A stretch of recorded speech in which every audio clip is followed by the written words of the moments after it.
and that's how it should be. Why is this guy looking at me weirdly? I'm sorry I'm drawing on your face, mate. It's not my fault. But part of me feels like this would be easier to do if I wasn't drawing over a human. Because, like, that feels like that shouldn't be that, like, this here feels like it shouldn't be that far out, whereas that's what the app wants me to do. So I feel like letting me do this not over a human face would be better for me. Okay, I'm getting a little bit bored of doing this now. Okay, maybe I'm being a bit too critical. I just got really bored doing this, but like...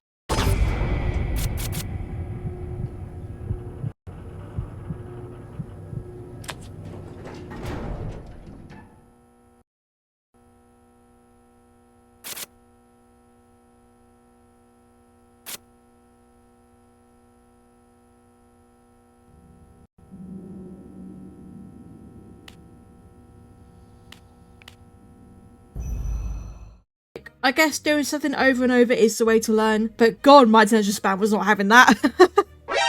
Oh, not more. Don't make me do more. I don't even know what I'm doing now. A homework assignment? I'm just doing the same thing again. It's the same thing again. It's the same thing again, over and over. Oh my God. I mean, I guess this time there's no reference image for me, so I guess that's a bit better. I was really relieved once I'd finished drawing the circle and the cross over and over, and I was happy to just move on and keep going, learn something new, and not be suddenly stressed out by a pop quiz that was just thrown in my face. I'm sorry, what now we're suddenly doing a pop quiz? Oh no, I wasn't paying attention. Where's along the middle horizontal line of the circle? I'm back in school. This is bringing back bad memories. Well, it's the eyebrows, right?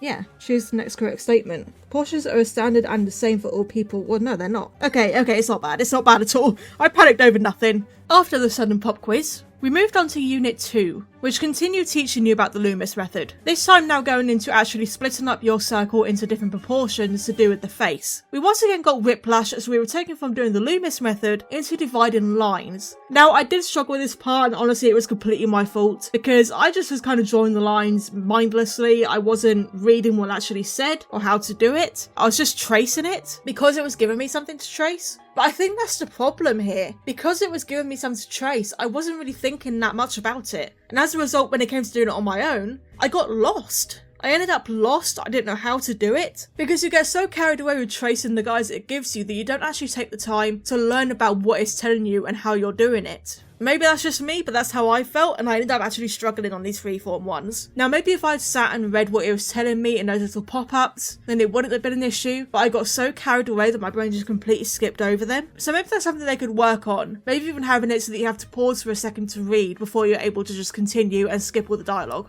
No, I don't like that there's no eraser though, it's only an undo. I'd quite like an eraser, it would be nice. See, like there, that one was fine, but that one wasn't, so I had to undo both in order to go back to that one.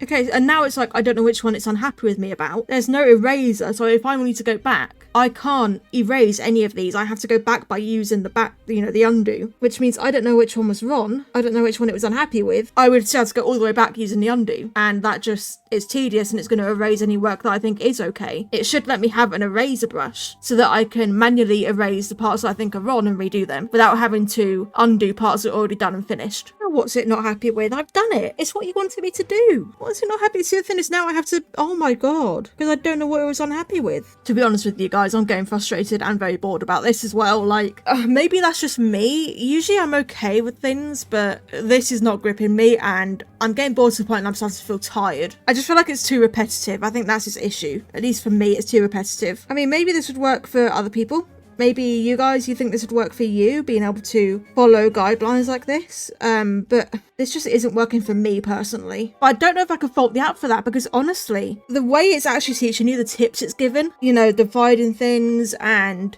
using different parts of your arm, how to visualize things, compared to simply draw, this is amazing with what it's telling you and teaching you. It has a lot of problems. It definitely has a lot of problems. Still has a subscription problem. It still has a lot of problems in terms of just kind of outright lying to you with like thinking you're playing multiplayer but you're not. And I feel like there's a lot of technical issues with it, such as the pressure sensitivity of my pencil being a bit funky in areas. But all of that you can kind of put down to the first thing that we tried, which was the actual main drawing part of this app. And that main drawing part, yeah, it's the main part of the app and it feels like it's there more for fun than it is teaching you how to draw. But I really like that there is this section of the app. Now, I don't like that it's completely paywalled. Like I said with Simply Draw, I don't think anything to do with learning how to make art should be paywalled, especially since you can just go on YouTube and watch tutorials